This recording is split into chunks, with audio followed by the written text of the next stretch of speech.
ជំរាបសួរបងប្អូនទាំងអស់គ្នាស្វាគមន៍មកកាន់ Step Tarot Card and Beer សម្រាប់វីដេអូរបស់ខ្ញុំគឺមើលជាទូទៅជូនបងប្អូនដែលអូនចង់វីដេអូរបស់ខ្ញុំដែលចៃដន្យប្រសិនបើត្រូវជាមួយនឹងសាច់រឿងបងប្អូនទាំងអស់គ្នាសូមយកទុកក្នុងចិត្តចាស់ប៉ុន្តែប្រសិនបើមិនត្រូវជាមួយនឹងសាច់រឿងបងប្អូនទាំងអស់គ្នាទេសូមអស់រំលងវីដេអូខ្ញុំចាស់ណាខ្ញុំពិតជាសូមអភ័យទោសបងប្អូនទាំងអស់គ្នាផងដែលមួយរយៈធំនេះខ្ញុំមិនបានធ្វើវីដេអូចែកជូនបងប្អូនទាំងអស់គ្នាស្ដាប់លេងកម្សាន្តដោយសារតែ admin រវល់ជាមួយនឹងការងារផ្ទាល់ខ្លួនដែរត្រឡប់មកពីធ្វើការវិញរៀងហត់នឿយដែរក៏គេងទៅអត់បានធ្វើវីដេអូជូនបងប្អូនទាំងអស់គ្នាសូមអធិស្ឋានផងណាប៉ុន្តែពេលនេះ admin ត្រឡប់មកធ្វើវីដេអូចែកជូនបងប្អូនទាំងអស់គ្នាស្ដាប់លេងកម្សាន្តវិញហើយជួយគ្រប់គ្រង admin ក៏ដូចជាជួយ follow account TikTok និង subscribe channel YouTube របស់ admin ម្នាក់មួយផងណា admin សូមអរគុណទុកជាមុន admin មានជាការនឹករលឹកបងប្អូនទាំងអស់គ្នាមែនតើជាពិសេសបងប្អូនដែលឧស្សាហ៍តាមដានវីដេអូរបស់ admin បងប្អូនទាំងអស់គ្នាប្រហែលជាឆ្ងល់ហើយadmin បាត់ទៅណាហើយបាត់ទាំងសំឡេងបាត់ទាំងវីដេអូបាត់ឆឹងតែម្ដងឥឡូវនេះ admin ត្រឡប់មកវិញហើយសម្រាប់សន្លឹកការក៏ដូចជាវីដេអូថ្ងៃនេះគឺយើងមើលទៅលើថាតាឆ្នាំ2026ខាងមុខនេះយើងនៅតែមួយខែជាងអីទៀតយើងដាក់ឆ្នាំ2025ហើយអញ្ចឹងថាតាឆ្នាំ2026នេះយើងនឹងជួបរឿងអ្វីខ្លះពាក់ព័ន្ធជាមួយនឹងស្នេហាលុយកាក់ក៏ដូចជារឿងផ្សេងៗដែលសន្លឹកការនឹងបង្ហាញនៅក្នុងវីដេអូនេះតាឆ្នាំ2026នេះយើងនឹងជួបរឿងបែបណាដែរចាំទៅមើលទាំងអស់គ្នាណាបងប្អូនទាំងអស់គ្នាសម្រាប់សន្លឹកការគឺខ្ញុំបានដោះរួចរាល់ហើយយើងទទួលបានសន្លឹកការចំនួន5សន្លឹកតើសន្លឹកការទាំង5សន្លឹកនេះមានអត្ថន័យបែបណាចង់ណែនាំទៅកាន់ម្ចាស់សន្លឹកការដែលចូលមកមើលវីដេអូនេះសម្រាប់សន្លឹកការទី1គឺជាសន្លឹកការ For Our Swan សន្លឹកការទី2គឺ The Empress សន្លឹកការទី3គឺ Page of Pentacles សន្លឹកការទី4គឺ The Hierophant និងសន្លឹកការចុងក្រោយគឺ The Empress តើសន្លឹកការទាំងអស់នេះមានអត្ថន័យបែបណាសម្រាប់សន្លឹកការ For Our Swan គឺជាសន្លឹកការដែលតំណាងឲ្យភាពគង់វង្សភាពជោគជ័យជាសន្លឹកការល្អជាសន្លឹកការដែលតំណាងឲ្យមនុស្សដែលមានទឹកចិត្តមោះមុតមានន័យថាអ្នកដែលចូលមកមើលសន្លឹកការឬក៏វីដេអូនេះអ្នកជាមនុស្សដែលមានទឹកចិត្តមោះមុតអ្នកជាមនុស្សដែលមានឆន្ទៈនៅក្នុងជីវិតនិយាយប៉ັດធ្វើប៉ັດអត់ចូលចិត្តការកុហកទេតែព័ន្ធជាមួយនឹងផែនការដែលអ្នកមានគម្រោងថានឹងធ្វើហើយគឺអ្នកត្រូវតែធ្វើតែម្ដងហើយមានគម្រោងនៅក្នុងជីវិតពិតប្រាកដក៏ជាមនុស្សដាក់ចូលចិត្តការរងចាំដែរមានន័យថានិយាយហើយគឺត្រូវតែទៅធ្វើហ្មងអត់ចូលចិត្តរងចាំអត់ចូលចិត្តអូសបន្លាយពេលវេលាទៀតផងអ្នកក៏ជាមនុស្សម្នាក់ដែលមិនចូលចិត្តអូសបន្លាយពេលវេលាផងដែរហើយសម្រាប់សន្លឹកការ The Hermit នេះមនុស្សដែលកំពុងតែកាន់ចង្គៀងអាឡាដាំងនេះសម្រាប់អ្នកដែលចូលមកមើលវីដេអូរបស់ខ្ញុំអ្នកអាចជាអ្នកដែលមើលបៀថារ៉តដូចជាខ្ញុំដែរឬក៏ជាគ្រូទាយផងដែរសន្លឹកការ The Hermit មានមនុស្សដែលកាន់ចង្គៀងអាឡាដាំងនេះគឺចង់បង្ហាញបែបនេះបងប្អូនទាំងអស់គ្នាសន្លឹកការចង្គៀងអាឡាដាំងនេះគឺជាសន្លឹកការដែលតំណាងឲ្យសាសនាផងដែរហើយតំណាងឲ្យមនុស្សដែលមានគុណធម៌មានការសិក្សារៀនសូត្រហើយក៏ជាមនុស្សដែលចូលចិត្តការសិក្សាស្រាវជ្រាវដែរគឺជាមនុស្សដែលនិយាយតិចហើយចូលចិត្តនៅតែឯងលក្ខណៈថា introvert ដែរហើយមានភាពជាខ្លួនឯងហើយចូលចិត្តលាក់ខ្លួនធ្វើខ្លួនឯងឲ្យឯកាមានន័យថាគាត់អត់ចូលចិត្តភាពអ៊ូអរចូលចិត្តមនុស្សម្នាច្រើនទេហើយក៏អត់ចូលចិត្តនៅជុំគ្នាជាមួយមនុស្សច្រើនដែរលក្ខណៈថាចូលចិត្តតែឯងស្ងៀមស្ងាត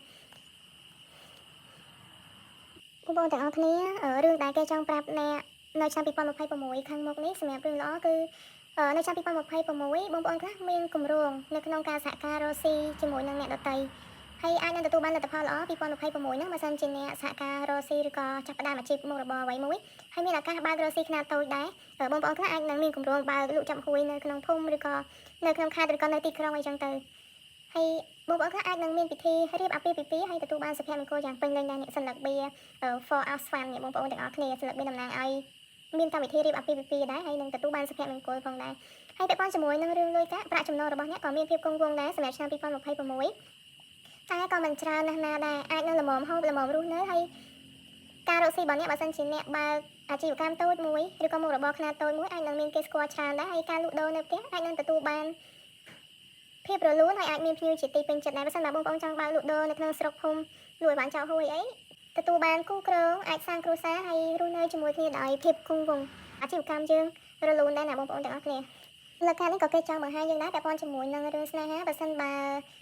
ពេលនេះឬក៏ក្នុងឆ្នាំ2025នេះអ្នកអត់តជួបមនុស្សច្បាស់លាស់ទេអញ្ចឹងនៅឆ្នាំ2026ខាងមុខនេះអ្នកនឹងជួបមនុស្សច្បាស់លាស់ជួបគូអនាគតហើយបើសិនជាអ្នកមានស្នេហាមិនសមបំណងអ្នកអាចនឹងមានស្នេហាថ្មីចូលមកហើយគេចូលមកនោះក៏ជាមនុស្សដែលច្បាស់លាស់ជាមួយនឹងអ្នកដែរហើយគេមានគម្រោងចង់សាងអនាគតជាមួយអ្នកយ៉ាងពិតប្រាកដហើយអ្នកអាចនឹងទទួលបានគូសង្សារដែលមានតួនាទីល្អនៅក្នុងសង្គមមានការងារគង់វង្សអាចឡើងតំណែងឬមានការចាស់ទុំបន្ថែមប្រសិនបើគាត់ជាអ្នករស់ស៊ីហើយម្ចាស់ចូលចិត្តក៏ដូចជាអ្នកដែលចូលមកមើលវីដេអូមួយនេះអាចសន្លឹកការ The Hermit សន្លឹកការមនុស្សដែលកាន់ចង្គៀងអាឡាដាំងនេះសម្រាប់រឿងល្អគឺ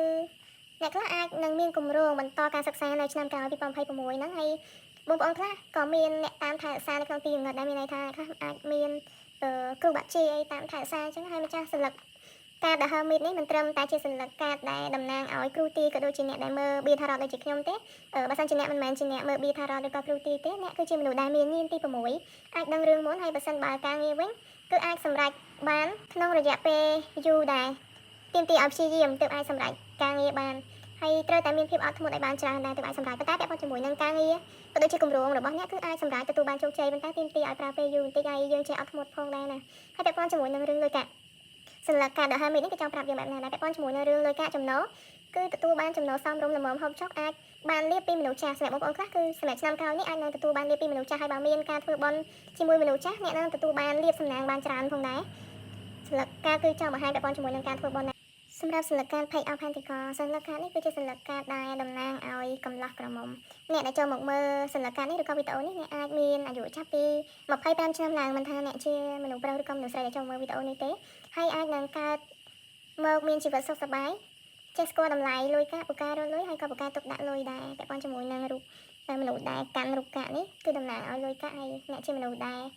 ស្គាល់ពីលុយស្រឡាញ់លុយដែរហើយពូកែរកលុយដែរហើយក៏ពូកែទុកដាក់លុយផងដែរសម្រាប់រឿងល្អដែលគេចង់ប្រាប់ទៅកាន់ម្ចាស់សញ្ញាការនេះគឺសម្រាប់ឆ្នាំ2026បើសិនបើអ្នកមានគ្រួសារហើយក៏ដូចជាមានគូជីវិតឬអាពាហ៍ពិពាហ៍ហើយអ្នកអាចនឹងមានគូហើយអាចនឹងមានលៀបស័ព្ទជើងពីរបើសិនបើអ្នកដែលគាត់មិនទាន់មានគូជីវិតឬក៏មិនទាន់មានគ្រួសារទេគាត់អាចនឹងមានលៀបស័ព្ទជើងពីរពាក់ព័ន្ធជាមួយនឹងរឿងស្នេហាឬក៏បងប្អូនខ្លះគាត់អាចនឹងទិញម៉ូតូទិញអីដែរនៅឆ្នាំ2026នេះហើយម្ចាស់សញ្ញាការនេះក៏គិតគូរពីចំណូលបន្ថែមដែរពាក់ព័ន្ធជាមួយនឹងការរកស៊ីនៅឆ្នាំ2026នឹងផងដែរឬក៏ទទួលបានកម្រៃពាក់ព័ន្ធជាមួយនឹងសេវាកម្មហើយអាចនឹងទទួលបានលុយពីការរកស៊ីខ្លួនឯងតូចតាចនៅក្នុងផ្ទះដែរបើសិនបើអ្នកជាអ្នកលក់ដូរអញ្ចឹងសម្រាប់2026នេះសម្រាប់អ្នកដែលមានគ្រួសារហើយ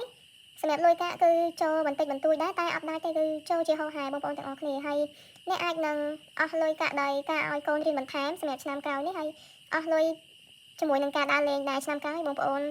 មួយចំនួនអាចមានគម្រោងនៅក្នុងការដើរលេងដែរហើយអ្នកនឹងទទួលបានលុយពីការងារក៏ដូចជាការងារដែលពាក់ព័ន្ធនឹងបញ្ជីស្នាមការងារសិល្បៈហើយនឹងការងារតំណែងអតិថិជនផងដែរសម្រាប់សញ្ញាការនេះគឺពាក់ព័ន្ធជាមួយនឹងអ្នកថែរក្សាច្រើនហ្មងសញ្ញាការ The Empress ក៏ពាក់ព័ន្ធជាមួយនឹងអ្នកថែរក្សារបស់អ្នកទាំងអស់គ្នាពាក់ព័ន្ធមួយគ្រូបាជីឬក៏ផ្លូវងងឹតសញ្ញាការ The Hierophant ក៏ដូចគ្នាដែរសញ្ញាការនេះគឺតំណាងឲ្យព្រះសង្ឃក៏ដូចជាអ្នកបួសជាអ្នកមានសាសនាមានគុណធម៌គ្រូបាអាចារ្យហើយអាចជាមនុស្សដែលមានចិត្តបន់ជួយយកអាសាអ្នកដទៃផងដែរ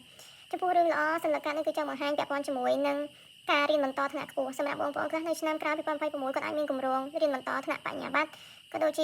ាថ្នាក់អនុបណ្ឌិតក៏ដូចជាបណ្ឌិតជាដើមបើសិនបើគាត់មានគម្រោងពាក់ព័ន្ធជាមួយនឹងការរៀនបន្តគឺសញ្ញាការគេបង្ហាញបែបនេះហើយម្ចាស់សញ្ញាការគឺកំពុងមានទេវតាតាមថែរក្សាការពារដែរពីគ្រោះអាក្រក់ចង្រៃផ្សេងបើសិនបើមានបញ្ហាអ្នកគួរតែធ្វើបន់ជាមួយលោកសង្ឃឲ្យបានច្រើនហើយអ្នកនឹងធូរស្បើយអញ្ចឹងសញ្ញាការនេះគឺជាគេចង់បង្ហាញពាក់ព័ន្ធជាមួយនឹងការធ្វើបន់ដែរអ្នកអាចធ្វើបន់ជាមួយនឹងលោកសង្ឃឬក៏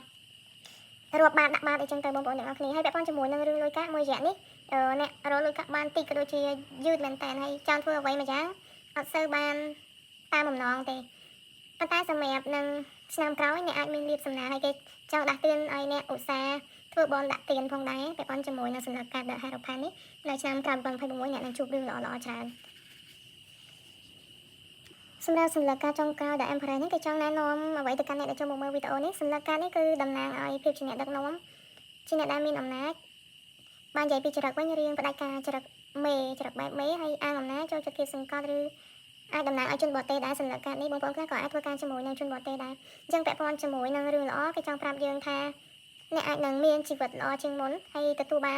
នការងារមានទូនាទីធំអាចនឹងមានអ្នកមានអំណាចជួយជ្រោមជ្រែងនៅកន្លែងការងារផងដែរនៅឆ្នាំក្រោយនេះហើយពឹងពាក់អ្នកធំណាម្នាក់បានលៀបពីអ្នកមានអំណាចបានអ្នកជាមនុស្សស្រីអាចមានឱកាសបានស្គាល់ជាមួយមនុស្សប្រុសមានមុខតំណែងនិងទូនាទីធំហើយមានអាយុច្រើនជាងអ្នកផងដែរឬក៏បងប្អូនខ្លះអាចមានមេជួយជ្រោមជ្រែងនៅកន្លែងការងារ